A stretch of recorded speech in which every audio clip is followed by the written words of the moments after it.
choice. Right, so we're going to be eating it today. Okay, we've got that, and we begin our show with the mayor here of Gadsden, and we are excited, Mayor, that you are joining us this morning because you guys have not just 1, 2, 3, you've got 5 big things coming up in Gadsden, Yes, right? we do, and we're glad to have you here this morning. We appreciate you being here. Oh, we're so glad to be here. Let's start with the 5th Street Market. Originally, we had the farmers market in the parking lot of the amphitheater, and it was a parking lot that's hot, no cover, rain, sun, so we had a building downtown we remodeled where you can pull inside. It's got roll-up doors. It's going to be real nice. It's already opened up, and it's just a lot better and a lot more pleasant to come buy your vegetables at the farmer's market. I know the farmers love that. They do. So they're used to being out in the heat and Yes, working, you know, right. but the customers probably love it too. That's it. Okay, now we were talking about something called First Friday, something that's been going on for a little bit in the summer concert series. Yes, First Friday started about 10 years ago when I first got in office. It was started previously, it was on a block, but now it's the whole strip of Broad Street. We have food vendors on every corner, music on every corner. We have antique cars. It was rated number 10 in one of the top 10 in Alabama a couple of years ago. And after that, we have all the music and the food and what you can take. Then you can go to the amphitheater, and we have free concerts. We have the tribute bands. We've had the Wannabills, Jimmy Buffett, the Tams, the Eagles, and it's just, and it's free concert. You bring your cooler, whatever, and everything's free. Nice. And it's really big crowds that we have for that. It's a great event. And Mayor Guyton, you know, last year we were out here actually live for the garage sale, the end of the garage sale. Yes. I love a good garage sale, and this is one of the largest around, if not one of the largest in the country, right? It is. It's unbelievable. It goes 690 miles all the way to Hudson, Michigan. Yes. And it starts at the falls, Nakalula Falls. There'll be food vendors. You know, there's all kind of things. I mean, anything you want to buy, you can find. I don't care how old it is or how new. And if you go up the Mountain Parkway, it's a beautiful drive. And all the yards, people have things to buy all the way up to Michigan. And I should mention, it's not just used stuff. A lot of people have brand new items and stores that have overflow and extra stuff. They bring it out. So a lot of people, when we talked to them last year, were stocking up on Christmas gifts and birthday gifts for a fraction of the price. A lot of them clean out their garage and their basement, you know, but they have things that people want to buy. It's just really amazing. It's really amazing. One man's junk, another man's treasure, as they say. That's right. Okay, that's not the only thing you have going on. Yes. You have something fun called the Color Dash. Tell me about that. Yes, this is a new event we have. It'll be August 27th at the Wildlife Park behind the Gadsden Mall. It's a 5K event, and there will be people stationed throughout the park who throw colors on you. And then when you get through, everybody's going to be really, you know, suited to different colors. And it's going to be, I didn't know how that was going to work. I don't think, I'm not running anyway, but I think it'll be fun. It usually is. So I've never been involved in one, but I've watched from a distance, and usually people wear white. They're full of color at the end of it, and it's really a big party. And the money goes to the McDonald's house and several charities around when we do that, yes. Tell me a little bit about the Dragon Boat Festival. I know a lot of people at home love to hear about the Dragon Boat Festival. It started about 5 years ago. You have these big boats. I think they were having them in Tuscaloosa and Montgomery there for a while. And it's a Habitat for Humanity fundraiser. And what you do, we have the, you know, the fitness division, and then we have the amateur, and they dress up in all these costumes. They have the drummer. There's tents set up along the Coosa. People have coolers, food, and then all the teams have their own tents. It's a really big event, and it's amazing how hard that is. I mean, when they get through, and some of them have been training, you know, they have these classes. I saw one of them at one of the Blackstone pub, and they were in chairs, and they were all practicing on how to row the boats. But it's really raised a lot of money for Habitat for Humanity every year. It's a fun event. Well, and we want to remind everybody, in this parking lot tonight is Rock the River. So a big event. Tickets are only $25, and you can actually buy them right now. So if you're home watching, you think, hey, we want to do something tonight. Why not come to Gadsden for only $25? And you can get tickets at culturalarts.org if you want to buy them right now in advance, or you can certainly get them here when you show up tonight. That's right. And coming up, we're going to be talking more about Rock the River. That's right. A big concert tonight. So live music here, food vendors, food trucks, live entertainment, all right here and we are getting ready for it here in Gadsden. Stay with us for details right here on ABC 3340.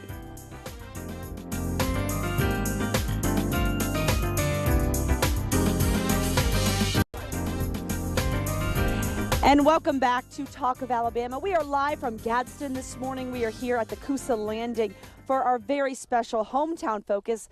And we chose the perfect place to go live this morning because in a few hours, this place is going to be rocking. That's because they've got Rock the River here in Gadsden tonight. And again, in a few hours, vendors and food trucks will be rolling in to get set up for tonight's festivities. Joining me now this morning is Tom and Deborah to tell us all about it. Good morning to both of you. Morning. Good morning. Good morning. Deborah, tell us all about Rock the River. This is our third annual Rock the River, and we hope we get to rock the river tonight instead of the rain. I think we have a really good forecast for tonight, we hope. We got food vendors. We got Anderson Osborne live tonight, and we've got several people that we hope will be here to entertain us and all tonight. And it's really a family event, right? It's good for the kids, for the grandma and grandpas, for everybody in between. It's kid-friendly. It's for everybody in between. Okay. Now, do people need to bring their own chairs or blankets? We have a VIP section, and those people will have their own tables and chairs, but we do have a general admission at the gate, and they bring their own chairs, their own coolers, whatever. But we do have a VIP section, and tables and chairs are furnished for that. The VIP section is sold out, but there are still tickets available at the gate. Okay, and again, the tickets are $25. Mm-hmm. You can get them at culturalarts.org. And speaking of that website, this is a fundraiser for the Hardin Center, correct? That's right. It is a fundraiser. All the money we raise tonight will go to all the programs and projects of the Hardin Center. But we sort of see events like this also as an extension of what we do. We loved our opportunity to bring in a great, talented act like Anders Osborne. So we're fortunate to have him here in Gadsden. We think it's going to be a wonderful evening. Okay, got you. And so the third annual, has it grown each year and gotten bigger and better? It has. We've been pleased to see the growth, and it's grown every year. We try to encompass more people. One thing we're particularly excited about Anders being here is that we think it's going to bring a lot of people from out of town. He has a wonderful following. He's a very talented New Orleans musician, so we're excited to see who shows up and for this great event tonight. He's got a pretty big following. He does. He does. He's really hit it big in the music scene, and he has a huge following across a large demographic of all kinds of people, so we're excited to have him here. And if you don't know who we're talking about, he's kind of a mix of R&B, rock, blues, and so that's, I think, why he's got such a mass appeal, because he does incorporate so much into his music. Absolutely. We've had several people say, well, you know, I'm not familiar with Anders Osborne. Yeah.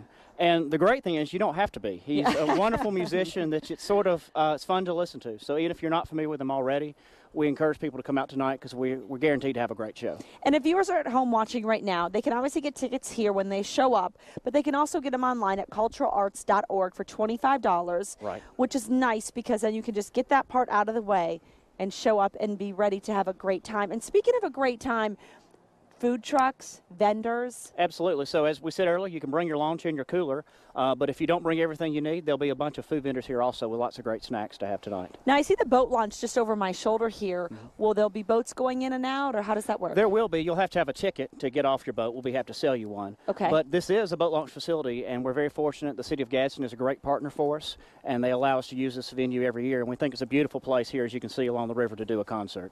And we wanted to expand a little bit. We'll be talking to the Hardin Center in just a little bit. But for viewers at home that are just now hearing about the Hardin Center, and because this is a fundraiser for you guys, right, tell me a little bit more about what you guys offer to families here in Gadsden and really all over Alabama. Well, we are a multi-purpose arts center. We have galleries of art. We also have a children's hands-on museum, a youth orchestra, a Gadsden Community School for the Arts where we teach all kinds of lessons in visual arts and music and dance. And you'll hear about all those programs later in the show, but we try to provide as many arts opportunities for our community as we can, and we're fortunate for events like this tonight that help us fund those. That's right. And Deborah, are you excited? We're really excited. We're really excited. We hope the weather holds out for us. James Spann's going to be here to tell us tonight if it's going to. Well, tell James we better have, you know, the sun is peaking right now. It's going to be a beautiful day. We're excited. I was going to work say, out. And even if it doesn't, it's warm. We can all stand some rain, right? Absolutely. That's right. It's not going to melt us. Come out and enjoy some live music, of course, food and entertainment, and just enjoy your Friday night. You've worked hard all week. It's in time to kick back and take in that Friday right here in Gadsden. Thank you both so much for being here. Thank you. Thank y'all for being here. We appreciate it. We've got to take a quick commercial break right now, but coming up next, we are going to be talking, ooh, look at that, the Downtown Dance Conservatory joining us in just a few minutes. Stay tuned. tuned for all the details right here on ABC 3340, live from Gadsden. Welcome back. We are live from Gadsden this morning on a beautiful Friday. And right now we're talking about the Downtown Dance Conservatory. They have more than 500 students that are training there in their studios located inside the Hardin Center. And right now I'm joined by Artistic Director Lindsay Rickles-McRae. Thank you so much for being here. Thank you. Good morning. Good morning to you. Now, for those who don't know, what is a conservatory? A conservatory is a school of training or a school of growth, and that's what the studio is for us. The conservatory is a school of training in classical ballet. Okay, and now tell me a little bit about your background in dance, Lindsay. I actually trained around here. First, I'm Gadsden grown, born here. And raised. I got to travel a good bit, Los Angeles, New York, when I was young, and then I got to study with Dee Dee Lita, who was my mentor from the Berlin State Opera in Germany, and then got accepted in the Royal Academy of Dance and graduated in London. That is amazing. And now you're back here, giving back to the community who helped you become who you are today, right? Back to my roots, right. I love it. Now, there's so many styles of ballet. You have Cicchetti, you have Vaganova. What style do you focus on, and what other forms of dance do you offer? We do the Royal Academy of Dance method, which is the English method. We're one of two in the state that currently teaches the syllabus. It's a progressive syllabus all the way through. We do blend in a bit of Vaganova and other methods as well. Okay, good to know. Now, tell me more about the school and your focus. Like I said, we focus on classical and contemporary dance. That's our training. We also offer character, Russian, theatrical, Polish dancing. Yeah. We cover.